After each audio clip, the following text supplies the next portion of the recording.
This video is the third in a three-part series where we're talking about expected value and now the variance and standard deviation of a distribution. So recall that in the I-origins experiment, we've got 25 cards. Each time there's a 1/3 chance of getting it right. This is the distribution of the number of correct answers for a random guesser ranging from 0 to 25. And we saw last time that the expected value is the probability weighted average of those possible outcomes weighted by the probabilities, which are the heights of the bars, and that gives us 8.33. But we prefer to think about that as the sum of 25 individual outcomes. Each one has probability a third of coming back correct, 2/3 of coming back incorrect. So the expected value on each question is 1/3. It's probability 1/3 times 1 plus 2/3 times 0. And so the expected total score is 25 times the expected score on any one question, which is 1/3, and that gives us 8.33. Now we want to use similar reasoning to get to the standard deviation, ultimately so we can calculate how many standard deviations above the mean Salamina scored relative to random guessers. All right, so to get the variance, we need to take the probability weighted average of the squared deviations from the mean. So the mean, remember, is 8.33 for the total score. So we go through the possible values from 0 to 25, 0 minus 8.33, 1 minus 8.33, 25 minus 8.33. We take those deviations, we square them, and we weight them by the probabilities.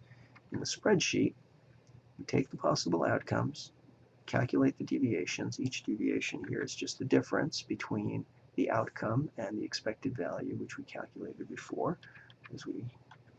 So those are all the deviations, and then we just square those deviations that we've got there. And then finally, we take the probability weighted average by taking the sum product of the squared deviations and the probabilities.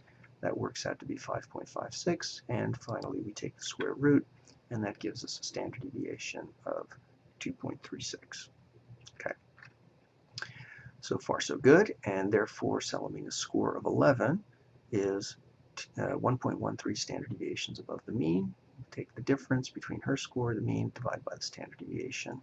So this point right here is 1.13 standard deviations above the mean. All right, but again, we want to think about the fact that the total score is really the sum of individual scores on individual questions. So each xi is the score on the ith question. You either get it correct or incorrect with probability p, 1 minus p. I'm writing it here more generically in terms of p and 1 minus p, but in a moment we'll switch back to 1/3, 2/3. And so the expected squared deviations, well, the deviation is x minus p. So if x is 1, then that's 1 minus p. If x is 0, then that's 0 minus p, and we square those deviations. And here I've plugged in numbers, so it's 1/3, and you can see my deviation is 1 minus 1/3, 0 minus 1/3. We square those, and now we weight those values. That's just 2/3 squared, weighted by a probability of 1/3, plus 1/3 squared, weighted by a probability of 2/3. So this calculation here is just doing what this little picture says to do. Okay, 1/3 times 2/3 squared plus 2/3 times 1/3 squared. When we work that out, it comes out to be 2/9. Now here's the key step. If we assume that the responses are uncorrelated from one to the next, then the variance of the total is the sum of the variances on the individual questions. Okay, now that was automatically true for the expected value. The expected value for the sum was the sum of the expected values. That's not always true for the variance. It's only true when the individual responses are uncorrelated, and that means that the score of the random guesser on the first question is not related to the score on the second question, and so on. Okay, so on that assumption, we have 25 times 2/9, which is the value we just got, 50 divided by 9, which of course is the same value that we got when we did it from the full distribution.